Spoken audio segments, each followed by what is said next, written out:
Hi, seventh grade. Welcome back. Today's Thursday, and you will continue working on your listening activities. Here's an example. Hopefully this is mine. Jessica, this is one thing that I've noticed is students are not filling in the tag, right? You should be able to find all the information on the listening article or the video. I'm sorry. So the title was Popcorn, Aztec Ancient Snack, produced by NPR, nonfiction, 2014. So 8 is the minimum that you should have. You can have more than 8, and I suggest that you do. The big idea was how the Aztecs used um, popcorn, and also the science behind the popcorn and how it pops. Right? Some students are writing on here just popcorn. That's not the main idea. You can't just say the main idea is one word. For the purpose is to inform the listener of the history of popcorn. Okay, so again, 8 is the minimum, and then you should have at least 2 questions here. You don't have to answer your questions if you don't want, but it's always good to have questions because it shows me that you're thinking about the topic. And then here you have the vocabulary. You can define the vocabulary if you want, but again, you don't have to. Okay, let's look at the exit ticket data. Um, One thing that I noticed with the exit tickets is that not everyone is taking the exit tickets, and that's really concerning because come test day, you're not going to be familiar with the questions.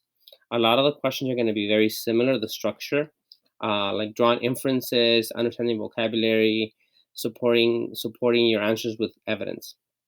So here, 12 students in UCSC got a perfect, which is an M plus. 3 got an M. 6 got an S plus, 5 got an S, and then we have 6 of them got an N. So this will be an N. So 32 students took it in UCSC. In UCLA it was 28. Let's see, it was 20. Come on, 28 students, and UC Davis 31. So UC Davis got the average of 4.58, almost 5, 4.93. 4.31. So the highest was UCLA and the lowest was UCSC. Um, but UCSC had I think, the most students that took it. Okay, so something that I've also noticed is students are not. There's a number of students that are not doing the listening activities, and it's not even just the listening activities; it's the work in general. There's students that are completely falling off the radar, and I'm not sure why. If there's anything you need from me, please let me know so that I can support you. Most of you are doing the work, which is great. Even if it's gonna be late, at least do it, because if you're on here, that's a huge concern. If you're one of the students that is not doing it, um, I'm not gonna give you the quiz, right? And please, when you reach out to me and ask me for the quiz, I'm gonna ask you, did you do the work? And if you didn't do the work, I'm gonna expect you to do the work. Okay. There is no point in giving you an assessment if you're not doing the work itself. And then UCLA.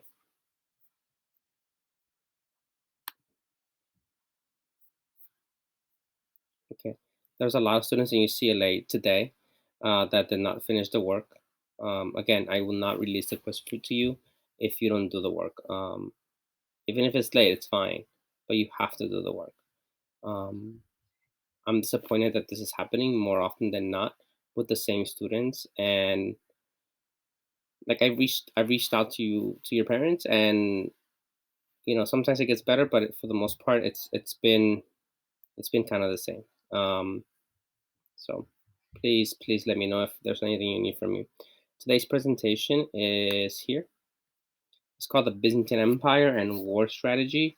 If you remember from the beginning of the year, we talked about the Roman Empire and how the Roman Empire was divided into halves. There's the Eastern Roman Empire and the Western Roman Empire. The Eastern Roman Empire is the Byzantine Empire, and that's what this presentation is about. Okay, I will have the closed captioning so that you can, so that you can take better notes. Okay, but again, the point of the notes is for you to actually read them, for you to interact with them, for you to think about them, so that when you take the quiz, you're ready to go. Here's a presentation. With the foreign policy challenges facing the White House, one scholar argues the U.S. should take a Byzantine approach. Not Byzantine as in complex and disorganized, Byzantine as in the Byzantine Empire, a global force based out of Constantinople, modern day Istanbul, that reached its height of power in the 10th century. Edward Luttwak makes that case in his new book, The Grand Strategy of the Byzantine Empire. The grand strategy throughout its history, it was 800 years of history, longer than any other state ever lasted, was priorities. That is, they were constantly in war, they had multiple frontiers, multiple enemies. First thing was always going back to priorities, not to expend scarce gold, scarce troops on minor threats and the places that could be just managed. You mentioned the scarce resources. We often hear comparisons made between the Roman Empire and the so called American Empire, both dominant powers, huge military capabilities. But by contrast, the Byzantine Empire was relatively poor, not nearly as influential. So, how did its leaders manage to preserve some kind of stability? First thing was that they minimized the exposure to main force combat. They did lots of intelligence, lots of monitoring, lots of surveillance, lots of raiding, lots of bribing, lots of diplomacy, lots of going in and above all finding two enemies to fight each other, three enemies to fight each other, and avoiding that main engagement of troops. They would not send large bodies of troops, let alone in remote places where nothing important really happens.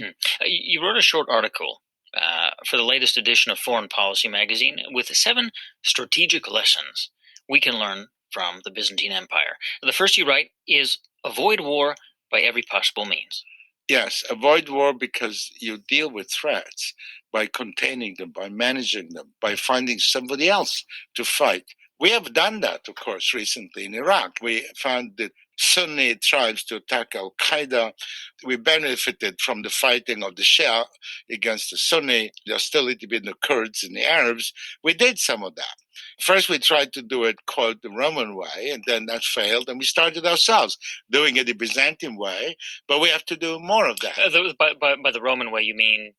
The Roman way is you go in, you organize the territory, you set up provincia Iraqi, you start educating them, building roads, baths, cities, transforming them into Roman citizens. You write that the Byzantines were very good at maintaining a balance of power by selectively using deception and subversion.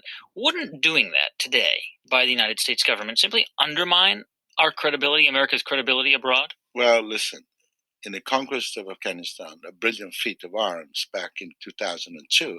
Remember, we sent in a small number of special forces, some precision air power, which was important, but let's not exaggerate, and people with bags of money. And we bought out different tribal chiefs. It turns out when you are in these environments, it's quite easy to buy people, much cheaper than to fight them.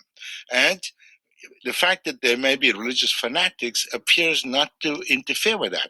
After all, they believe in the inevitable victory of their religion, so why not take some of the money and cooperate in the meantime? We should focus on statecraft on the places where there is production, creation, important places, Latin America, China, etc.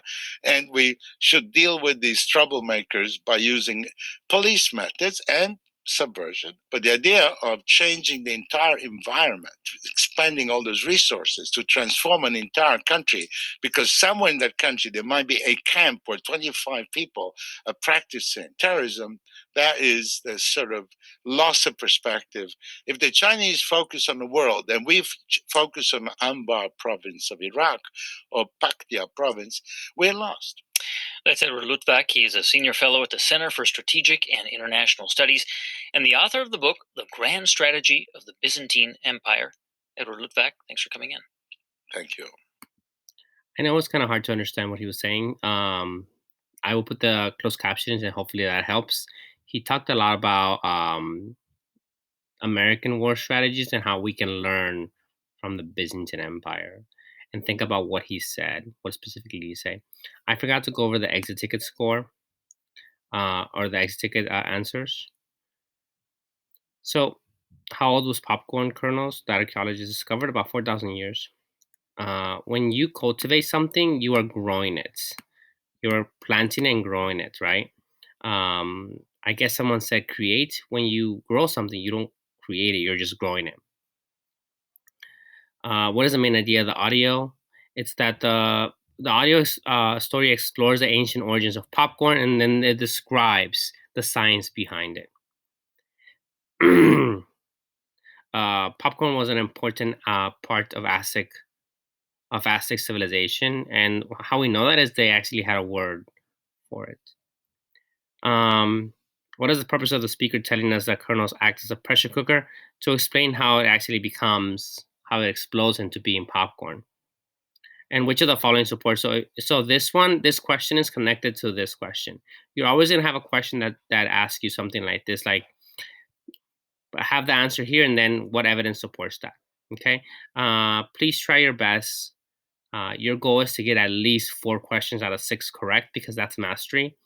If you need more time, let me know. I'm always willing to work with you. But I am really frustrated with students that are just not doing the work. Because I know you care about your grade, and your grades are sliding or slipping really fast because you're just not engaged. So please let me know what I can do for you. I'll talk to you guys later.